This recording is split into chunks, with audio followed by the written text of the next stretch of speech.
మెదక్ జిల్లా చిన్నశంకరంపేట మండల కేంద్రంలో రైతు వేదికలో జరిగిన మహిళా స్వయం సహాయక సంఘాలకు వడ్డీ లేని రుణాల పంపిణీ కార్యక్రమాన్ని ఏర్పాటు చేశారు.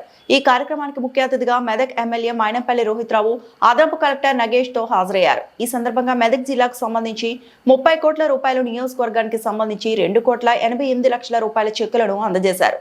చిన్నశంకరంపేట మండలంలో కోరివిపల్లి గ్రామానికి చెందిన లబ్ధిదారులకు పత్రాలను అందజేశారు. ఈ సందర్భంగా ఎమ్మెల్యే మైనంపల్లి రోహిత్రావు మాట్లాడుతూ, రాష్ట్రంలో 1 కోటి మంది మహిళలను కోటీశ్వరులుగా చేయాలనే రాష్ట్ర ప్రభుత్వ సంకల్పానికి నిదర్శనంగా మరోసారి రాష్ట్రంలో 3,50,000 స్వయం సహాయక మహిళా సంఘాలకు 304 కోట్ల రూపాయలు వడ్డీ లేని రుణాలను ప్రభుత్వం అందిస్తుందన్నారు. ఇందుకు గాను ఒకే రోజు రాష్ట్ర వ్యాప్తంగా వడ్డీ లేని రుణాలను 3వ విడత అందించేందుకు శ్రీకారం చుట్టిందన్నారు.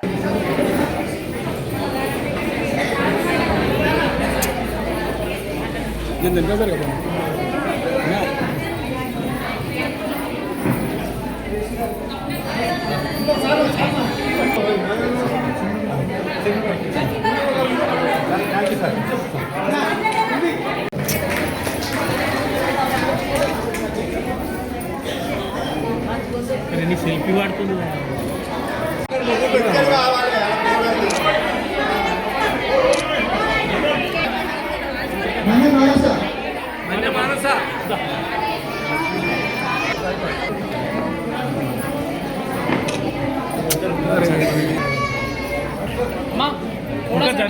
కార్యక్రమానికి విచ్చేసిన మరి ప్రభుత్వం మంచుకుంటామనే ఉద్దేశంతో మరి గౌరవ ముఖ్యమంత్రి రేవంత్ రెడ్డి గారు ఈ మహిళా శక్తి చీరల పంపిణీ కార్యక్రమం కావచ్చు, మరి వడ్డీ లేని రుణాలు కార్యక్రమం కావచ్చు, మరి మా గౌరవ ఎమ్మెల్యే గారు కూడా ప్రతి కుటుంబంలోనూ ఒక కొడుకులాగా, ఒక తమ్మునిలాగా, ఒక అన్నలాగా ఆహర్నిశలు కాన్స్టిట్యున్సీని చుట్టుముడుతూ మరి ప్రభుత్వ కార్యక్రమాల్లో కావచ్చు, ప్రైవేటు ఎవరైనా చనిపోతే ఆ కార్యక్రమాల్లో కావచ్చు, లేకపోతే పెళ్లిలో కూడా మరి తను ఎంత బిజీగా తిరుగుతుందంటే దినమంతా మరి ప్రజల కోసం సమయం వెచ్చిస్తున్న మన యంగ్ అండ్ డైనమిక్ లీడర్ మన రోహిత్ అన్న గారికి ప్రత్యేకంగా మనం అభినందనలు తెలియజేసుకోవాలి. ఎందుకంటే అక్క చెల్లెలందరూ ఎంత ఎలక్షన్లో ఎంత కష్టపడ్డారో ఆయన తెలుసు కాబట్టి వాళ్ళ బాధలన్నీ తీర్చాలనే ఉద్దేశంతో మన మెదక్ నియోజకవర్గాన్ని ముందుకు తీసుకుపోవడానికి ఆర్నిశలు కృషి చేస్తున్నారు. అదేవిధంగా మరి ఈ ప్రభుత్వం చేపట్టిన ప్రతి కార్యక్రమము మహిళలను కోటీశ్వరురాల్ని చేయాలనే ఉద్దేశంతోనే ఈ కార్యక్రమాలు చేపడుతున్నారు. కాబట్టి మనం అందరము గౌరవ ముఖ్యమంత్రి రేవంత్ రెడ్డి గారికి మనం ఎంతో రుణపడి ఉంటాము.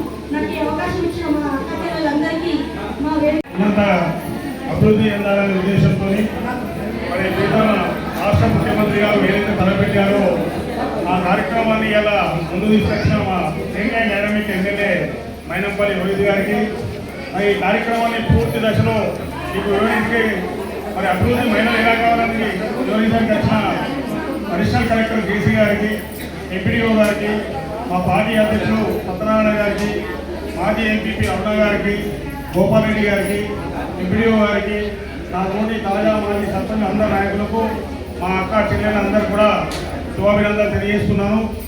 మరి గతంలో మరి ప్రజా పరిపాలన వచ్చింది, గడియల పాలన అంతమై ప్రజా పరిపాలన వచ్చినాడు.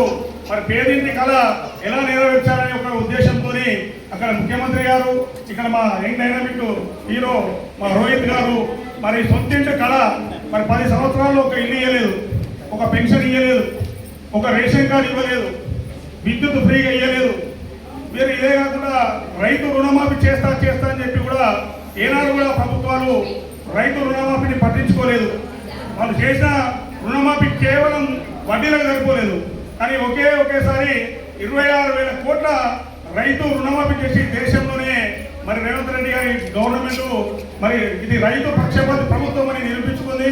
మరి భవిష్యత్తులో కూడా మరి వడ్డీ లేని రుణాలు మహిళలకు ఇచ్చి మరి మహిళలు మంచిగా ఉంటే ఇల్లు మంచిగా ఉంటుంది, మా ఎమ్మెల్యే సభకు చెప్తారు. మహిళలు గట్టిగా ఉంటే మన సంసారం మంచిగా ఉంటుంది. మహిళలకు రుణాలు ఇస్తే మరి ప్రతి రూపాయి పైసా ఇవ్వకుండా కడతారు. అంటే మొగలు ఎక్కడో విచ్చలవిడిగా ఖర్చు చేస్తారు, కానీ మహిళలు జాగ్రత్త పెట్టుకునే ఉద్దేశంతో వడ్డీ లేని రుణాలు ఈరోజు మనం మరి సారీ చేసుకుంటున్నాం. మరి దీనికి ముఖ్య అతిథిగా వచ్చిన మా ఎమ్మెల్యే గారికి మరి మా హృదయపూర్వక ధన్యవాదాలు తెలియజేస్తూ హృదయపూర్వకంగా నమస్కారం తెలియజేసుకుంటా ఉన్నాం తల్లి. మరి మీ అందరికీ తెలుసు మరి మన కాంగ్రెస్ ప్రభుత్వం అంటే, మన ఇంద్రమ్మ రాజ్యం అంటే మహిళల రైతుల పక్షపాతి ప్రభుత్వం. మరి మేము ఏదున్నా మహిళల అభివృద్ధి కోసమే ఇవాళ పనిచేస్తూ ఉన్నాం. మరి గతంలో మీకు తెలుసు బతుకమ్మ చీరలు అని చెప్పి చీరలు ఇచ్చారు. కనీసం పొలాల కాడ పందులు రాకుండా కట్టుకున్నామంటే దాన్ని కూడా పనికిరాలి. అంటే అంత ఘోరమైన చీరలు ఇచ్చిన పరిస్థితి గతంలో. అట్లాంటిది ఇవాళ మరి మా మహిళలకు ఇంద్రమ్మ చీరల పథకం, మంచి ఇంద్రమ్మ చీరలు అందరూ కనిపిస్తూ ఉంది, బ్రహ్మాండంగా చెమకాయిస్తున్నాయి. కాబట్టి మరి మా మహిళలకు ఇంద్రమ్మ చీరలు అనే పథకం ద్వారా అందరు కూడా చీరలు పంపిణీ చేయడం జరిగింది. మరి ఇదే కాదు, గత 10 ఏళ్ళల్లో మరి డబుల్ బెడ్రూమ్ ఇల్లు ఇచ్చేస్తాం, దళిత బంధు ఇచ్చేస్తాం, ఇది ఇచ్చేస్తాం, అది ఇచ్చేస్తాం అని చెప్పి మాయ మాటలు, మోసపు మాటలు చెప్పి మరి ఓట్లు రాగానే రావాలా, మరి ఓట్లు అయిపోతే మళ్ళీ కనిపించదు. వాళ్ళు చేసిన పద్ధతి ఇది 10 ఏళ్ళలో. మరి మన ప్రభుత్వం వచ్చిన వెంటనే ఇవాళ రేషన్ కార్డు కానివ్వండి, మరి మహిళలకు ఫ్రీ బస్సు కానివ్వండి, ఫ్రీ కరెంట్ కానివ్వండి, మరి సన్నబియ్యం వస్తున్నాయి మీ అందరికీ. ఇవాళ మరి మా మహిళలు బాగుండాలి, అందరూ మంచిగా తినాలనే ఒక ఉద్దేశంతో ఇవాళ సన్నబియ్యం కూడా ఇస్తూ ఉన్నాం. మరి గత 10 ఏళ్ళల్లో కనీసం మనం ఏం తింటున్నాం, ఏం చేస్తున్నాం కూడా ఎవరు పట్టించుకోలేదు. మనకు సన్నబియ్యం లేదు, ఏం లేదు. ఉన్నదాంట్లో కమిషన్లు ఆరోగ్యం చేయాలి, ఏడ చూసినా అవినీతి. ఇంతకుముందు ఏ ఆఫీసర్ దగ్గర పోయినా అవినీతి ఉంటుండేనా లేదా? పైసలు లేకుండా పని అవుతున్నాయి ఇంతకుముందు. ఇప్పుడు ఇవాళ ఒక్కోలాగా రూపాయి తీసుకుంటారా ఏదన్నా తోలు ఇస్తే మీ డాక్టర్ చెప్పారు. కాబట్టి నేను ఏదున్నా అంటే నేను ఒకటే, మా ప్రజలు, మా మహిళలు మీ అందరూ బాగుండాలా. నేను ఏదైతే మీ కుటుంబ సభ్యుల్లా ఉంటాను మాట్లాడాలా. మహిళలు మా కుటుంబ సభ్యులు బాగుండాలని ఒక ఉద్దేశంతో వాళ్ళ పనిచేస్తూ ఉన్నాం. గత 10 ఏళ్ళల్లో మరి ఒక్కసారి కూడా ఇంతకుముందు ఉన్న ముఖ్యమంత్రి కేసీఆర్ ఒక్కసారి కూడా రాలే. మన మెదక్ నియోజకవర్గంకి రాలే, మన ఏడుపాయల అమ్మవారి ఆలయానికి రాలే, మన మెదక్ చర్చికి రాలే, ఏడికి రాలే 10 ఏళ్ళల్లో. ఎన్నికలు రాగానే 3 సార్లు రావాలా, 4 సార్లు రావాలా, మైనంపల్లి రోయి తోడగొడదామనే ఒక ప్రయత్నం చేయాలి. ఇది చేసింది.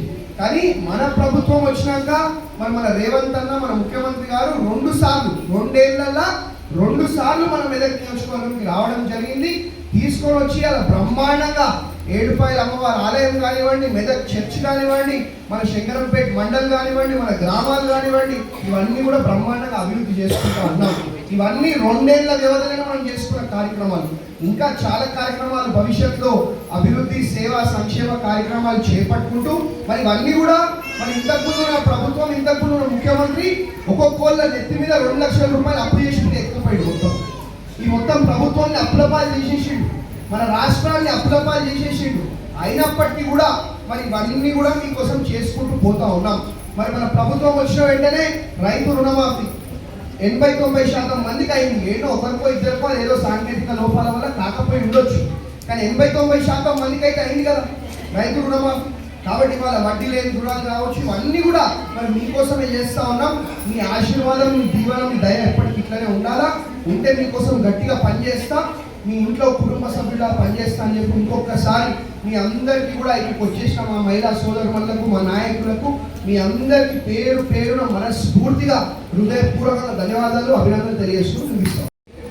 మరి అధ్యక్షుడు ఈ సమావేశం చేసిన ఇతరులు, గ్రామ సంఘాలు, అదేవిధంగా విలేజ్ ఆర్గనైజేషన్స్, మండల సమాఖ్య సభ్యులు, జిల్లా సమాఖ్య ఆఫీస్ లీడర్స్, ఇతర ఐటీ సిబ్బంది అందరూ కూడా హృదయపూర్వక నమస్కారాలు. తెలంగాణ రాష్ట్ర ప్రభుత్వం అత్యంత ప్రతిష్టాత్మకంగా 6 గ్యారెంటీల ప్రోగ్రాం జరిగింది. 6 గ్యారెంటీలు కూడా అన్నీ కూడా పురోగతి సాధించుకుంటూ వారి దానిలో ప్రతి గ్యారెంటీలో కూడా మహిళల యొక్క పురోగతిని, వాళ్ళ సాధికారతను, వాళ్ళ అభివృద్ధిని కాపాడుకుంటూ ఈ తెలంగాణ రాష్ట్ర ప్రభుత్వం గౌరవ ముఖ్యమంత్రి గారి ఆధ్వర్యంలో నడుస్తూ ఉంది. అందులో భాగంగానే మరి గత 3 రోజులుగా మనం కాన్స్టిట్యూన్సీలో కావచ్చు, జిల్లాలో కావచ్చు, సుమారుగా 1,60,000 మందికి చీరల పంపిణీ కార్యక్రమం జరిగింది. అందులో భాగంగా మన గౌరవ శాసనసభ్యుల చేతుల మీద కూడా మనం సుమారుగా 53,000 శారీస్ కూడా మన మహిళా శక్తి వాళ్ళకి పంపిణీ చేయడం జరిగింది. మరి ఈ ప్రకారం ఇంతకు ముందే మరి ప్రభుత్వం గతంలో ఎన్నో రుణాలు తీసుకున్నారు. స్వయం సేవక గ్రూప్ వాళ్ళు కావచ్చు, సభ్యులు కావచ్చు, వారు రుణాలు పే చేయకుండా ఇబ్బంది పడుతున్నారని చెప్పేసి గతంలో జిల్లాలో మొత్తం కూడా సుమారుగా 30 కోట్ల రూపాయలు రుణం ఏదైతే ఉందో దానిలో వడ్డీని మొత్తం కూడా మాఫీ చేసుకుంటూ మేము అకౌంట్ పెట్టడం జరిగింది. మరి ఈరోజు గౌరవ శాసనసభ్యుల చేతుల మీదుగా సుమారుగా జిల్లా మొత్తంలో కూడా 2.88 కోట్లు అంటే మన శాసనసభ నియోజకవర్గంలో 2.8 కోట్లు మొత్తం కూడా ఈరోజు మన మెదక్ శాసనసభ నియోజకవర్గంలో వాళ్ళ అకౌంట్లో ఆ వడ్డీ మొత్తం కూడా మీకు రియంబర్స్ అవుతా ఉంది. ఇప్పుడు గంట సేపట్లో మీ అకౌంట్లోకి 2.8 కోట్ల రూపాయలు మీ వడ్డీని మొత్తం కూడా గౌరవ శాసన కేంద్రంగా మీ అకౌంట్కి ఎందుకంటే ఇదే రోజు మన మతాప శాస్త్రంలో కావచ్చు, ఆంధ్ర శాస్త్రంలో ఉన్న 3 మండలాలు కావచ్చు, నారాయణ కాన్స్టిట్యూన్సీలో కూడా ఒక మండలం కావచ్చు, అదేవిధంగా మనకు దుబ్బా కాన్స్టిట్యూన్సీలో ఉన్న 2 మండలాలు కావచ్చు, గజ్వేల్ కాన్స్టిట్యూన్సీలో ఉన్న 2 మండలాలు కావచ్చు, మొత్తం 20 మండలాలకు సంబంధించి కూడా ఈరోజు సుమారుగా 9 కోట్ల రూపాయలు కూడా జమ అవుతాము. మరి ఈ అవకాశంలో అంటే ప్రభుత్వం మొత్తం కూడా మహిళల పక్షాన్ని ఇచ్చింది. మహిళల కోసం మహాలక్ష్మి స్కీమ్ కావచ్చు, గృహలక్ష్మి స్కీమ్ కావచ్చు, అదేవిధంగా మనకు మహిళలకు మన బస్సుల మీద సుమారుగా జిల్లాలో 100 కోట్ల రూపాయలు వాళ్ళకు ఖర్చులు లేకుండా, వాళ్ళకు ఎటువంటి వాళ్ళకు భారపడకుండా, టికెట్లు లేకుండా సౌకర్యంతో సుమారుగా 4 కోట్ల సార్లు మహిళల మొత్తం కూడా మహిళ అక్కలు చెల్లెలు అమ్మలు అందరూ కూడా జిల్లాలో 4 కోట్ల టికెట్ల ప్రయాణం చేసేసి 100 కోట్ల రూపాయలు ఎటువంటి హెచ్చించకుండా మీ ఖాతాలోనే మీ జేబులోనే మీ పత్రంలోనే ఉన్నాయి. ఇది మొత్తం కూడా ప్రభుత్వము 6 గ్యారంటీలో మీకు స్కీమ్లో మీకు నిలుపుతుంది.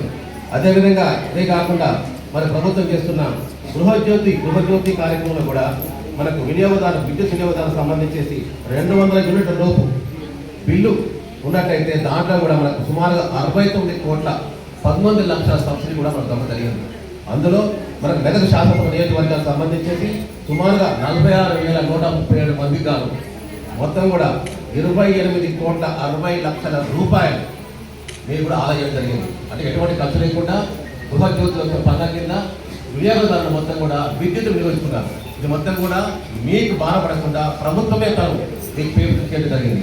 కాబట్టి రైతు భరోసా కింద చూసుకున్నట్లయితే శాసనసభ నియోజకవర్గంలో సుమారుగా 86,236 మంది రైతులకు గాను మనకు 76 అంటే సుమారుగా 72 కోట్ల రూపాయలు మన మొత్తంలో రైతు భరోసా కింద ఫార్మర్స్కు చిన్న సన్నకారు రైతుల మొత్తం కూడా జరుగుతుంది. ఈ విధంగా 6 గ్యారెంటీలో భాగంగా ప్రభుత్వం మొత్తం కూడా అన్ని పేమెంట్ చేసుకుంటూ మహిళలు అన్ని రంగాల్లో అన్ని శాఖల్లో కూడా అభివృద్ధి చెందాలి, సాధికారత ఉండాలి. ఇప్పుడు మిత్రులు చెప్పినట్టు కూడా మహిళ కనుక గట్టిగా ఉన్నట్లయితే ఆ కుటుంబం మొత్తం గట్టిగా ఉంటుంది. ఇంట్లో ఉన్న ఒక మగ పురుషుడు మాత్రం గట్టిగా ఉంటాడు, ఒకడు మాత్రం గట్టిగా ఉన్నట్టు. మహిళ విద్యావంతులైనా ఆర్థికంగా పురోగతి సాధించినట్లయితే ఆ ఇల్లు, ఆ వాడ, ఆ ఊరు మొత్తం కూడా బాగుపడుతుందని చెప్పేసి ప్రభుత్వం గట్టిగా కాంక్షిస్తుంది. కాబట్టి వారి కాంక్ష మేరకు ఈరోజు ఇబ్బంది పడకుండా ఉండడం కోసం చీరల పంపిణీ కావచ్చు, లేదా పెన్షన్లే కావచ్చు, లేదా ఈరోజు ఇస్తున్న రుణమాఫీ సంబంధించిన రుణాలు దానికి ఇంట్రెస్ట్ వడ్డీ మొత్తం కూడా ప్రభుత్వం భరిస్తుంది. కాబట్టి ప్రభుత్వం ఈ కార్యక్రమాలకు ఇచ్చేస్తామని గౌరవనీయులు స్థానిక శాసనసభ్యులు గారి మీదుగా మీకు ఆ జిల్లా సమయానికి సంబంధించిన ఆ చెక్కులు, అదేవిధంగా మండల సంబంధించిన చెక్కులు మీకు ఇవ్వడం జరుగుతుంది. కాబట్టి ఈ కార్యక్రమం కూడా మరొకసారి ధన్యవాదాలు తెలుసుకోండి. మరిన్ని అప్డేట్స్ కోసం మా ఛానల్ని సబ్స్క్రైబ్ చేయండి.